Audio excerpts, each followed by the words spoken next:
Social media ചിലരുടെ ജീവിതത്തിൽ മാജിക്കുകൾ സൃഷ്ടിക്കാറുണ്ട്. ചിലരുടെ ജീവിതത്തെ തകർത്ത് കളയാറുമുണ്ട്. സോഷ്യൽ മീഡിയയുടെ ശക്തി നമ്മൾ വിചാരിക്കുന്നത് പോലെ അല്ല എന്ന് മനസ്സിലാക്കി തന്ന വർഷങ്ങളാണ് കടന്നു പോകുന്നത്.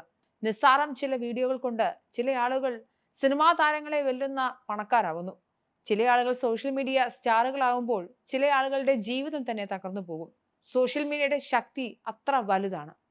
വീടെന്ന് പോലും പറയാൻ പറ്റാത്ത ഷീറ്റ് കൊണ്ട് മറച്ച ഒറ്റമുറി, അച്ഛനും അമ്മയും കൂട്ടിനൊരു അണ്ണാറക്കണ്ണനും.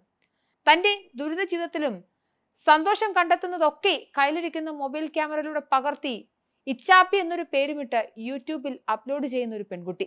മെലിഞ്ഞ ചുരുണ്ട മുടിയുള്ള ആ പെൺകുട്ടിയുടെ സംസാരം ആളുകളിൽ ഇഷ്ടം ജനിപ്പിക്കുന്നു. ഒടുക്കം തന്റെ 19ാമത്തെ വയസ്സിൽ സ്വന്തം അധ്വാനം കൊണ്ടൊരു വീട് വെക്കുന്നു. വീടില്ലാതിരുന്ന അച്ഛനും അമ്മയ്ക്കും കയറി കിടക്കാൻ സുരക്ഷിതമായ ഒരു സ്ഥലം ഉണ്ടാക്കി കൊടുക്കുന്നു. ശ്രീലക്ഷ്മി എന്ന മാവേലിക്കര സ്വദേശിയായ സോഷ്യൽ മീഡിയ ഇൻഫ്ലുവൻസർ ഇച്ചാപ്പിയുടെ കഥ ഒരുപക്ഷെ സിനിമയാക്കിയാൽ സൂപ്പർ ഹിറ്റ് ആകും. ഞാൻ നേരത്തെ പറഞ്ഞതുപോലെ സോഷ്യൽ മീഡിയയുടെ ശക്തി നമ്മൾ വിചാരിക്കുന്നത് പോലെയല്ല. സത്യത്തിൽ ആ പെൺകുട്ടിക്ക് ശ്രീലക്ഷ്മി എന്നൊരു പേര് പോലും ഉണ്ടെന്ന് പല ആളുകൾക്കും അറിയില്ല. പക്ഷേ ഇച്ചാപ്പി എന്ന് കേട്ടാൽ സ്വന്തം വീട്ടിലെ കുട്ടിയായി ആളുകൾക്ക് ഓർമ്മ വരും ശ്രീലക്ഷ്മിയെ. ആകെ ഉണ്ടായിരുന്ന വീടിന് ജപ്തി നോട്ടീസ് അടക്കം വന്നു. സഹായിക്കേണ്ടവർ നോക്കി നിന്ന് ഇനി കടത്തിണ്ണയിൽ കിടന്നുറങ്ങാമെന്ന് വരെ പറഞ്ഞു. പക്ഷേ സ്വന്തം അധ്വാനത്തിൽ വിശ്വസിച്ച ആ പെൺകുട്ടി ഒടുക്കം വീട് പണിതെടുത്തു. ആ വീട് സ്വന്തമായി നിലനിർത്തുന്നു. ഹാർട്ട് പേഷ്യന്റായ അമ്മയെ ചേർത്ത് നിർത്തിയാണ് ഇതൊക്കെ ചെയ്തു തീർത്തത്. മാവേലിക്കര സ്വദേശികളായ ഗോപാലകൃഷ്ണന്റെയും ലളിതയുടെയും മകളാണ് ശ്രീലക്ഷ്മി. BA മലയാളം പഠിച്ച ബിരുദധാരി ശ്രീലക്ഷ്മി സ്വന്തം ജീവിതം ഡോക്യുമെന്റ് ചെയ്ത് യൂട്യൂബിൽ അവതരിപ്പിച്ചു. 10 ലക്ഷം സബ്സ്ക്രൈബേഴ്സ് എത്താറായ യൂട്യൂബ് ചാനലിന്റെ ഓണർ ആവുകയാണ് ശ്രീലക്ഷ്മി. മരത്തിൽ നിന്ന് വീണ് കിട്ടിയ അണ്ണാൻ കുഞ്ഞിന് ഇച്ചാപ്പി എന്നൊരു പേരിട്ട് കൊടുത്ത് കൂടെ കൂട്ടി. ഒടുക്കം സ്വന്തം ചാനലിനും ഇച്ചാപ്പി ദ വേൾഡ് എന്ന് പേരിട്ടു. ഇച്ചാപ്പിക്കൊപ്പം വീഡിയോകൾ ചെയ്തു. വലിയ ശ്രദ്ധ നേടി. അമ്മയ്ക്കും അച്ഛനും കൂലിപ്പണിയായിരുന്നു ജോലി. അമ്മയ്ക്ക് ഹൃദയ സംബന്ധമായ അസുഖം വന്നതോടുകൂടി അമ്മയെ ജോലിക്ക് വിടാതെ ഇച്ചാപ്പി നോക്കാൻ തുടങ്ങി. അച്ഛന് ഗുജറാത്തിൽ ഒരു വർക്ക്ഷോപ്പ് ഉണ്ടായിരുന്നു ശ്രീലക്ഷ്മിയുടെ ചെറിയ കാലത്ത്. തുടർന്ന് കുടുംബം ഒന്നാകെ അങ്ങോട്ടേക്ക് പോയെങ്കിലും നാട്ടിൽ മകളെ പഠിപ്പിക്കണം എന്നതായിരുന്നു അമ്മയുടെ ആഗ്രഹം. ഒടുക്കം നാട്ടിലേക്ക് ഇവർ തിരികെ എത്തി. ശ്രീലക്ഷ്മിയുടെ 5ാം വയസ്സ് വരെ സാമ്പത്തിക ബാധ്യതകൾ ഒന്നുമില്ലാത്ത രീതിയിലായിരുന്നു കുടുംബത്തിന്റെ അവസ്ഥ. ശ്രീലക്ഷ്മി തന്നെ പറയുന്നത് തന്നെ രാജകുമാരിയെ പോലെ തന്റെ വീട്ടുകാർ നോക്കിയെന്നാണ്. ഗുജറാത്തിൽ നിന്നും തന്റെ വർക്ക്ഷോപ്പ് വിറ്റ് കിട്ടിയ പണമൊക്കെയായി നാട്ടിലേക്ക് പുറപ്പെട്ട ശ്രീലക്ഷ്മിയുടെ അച്ഛന് യാത്രാമധ്യേ ട്രെയിനിൽ വെച്ച് ആരോ മയക്കുമരുന്ന് നൽകി. പണം കവർന്നു. മാനസിക നില തകർന്നുപോയ പിതാവ് കുടുംബ വീട്ടിലെത്തി ആത്മഹത്യക്ക് ശ്രമിക്കുന്നു. ഈ സാഹചര്യത്തിൽ പേടിച്ചു പോയ ഇവരുടെ ബന്ധുക്കൾ ഇവരെ തള്ളിപ്പറയുന്നു. തുടർന്നാണ് അമ്മയുടെയും അമ്മാവന്റെയും പേരിൽ ഉണ്ടായിരുന്ന ഒരു ചെറിയ വസ്തുവിലേക്ക് ഈ കുടുംബം മാറി താമസിക്കുന്നത്. വീടെന്നൊന്നും പറയാൻ സാധിക്കില്ല. ബന്ധുക്കൾ ആരോ കുട്ടികളെ പഠിപ്പിക്കാനായി സ്ഥാപിച്ചിരുന്ന ഒറ്റമുറി ഷെഡ് അവർക്ക് അങ്ങനെ വീടായി മാറി.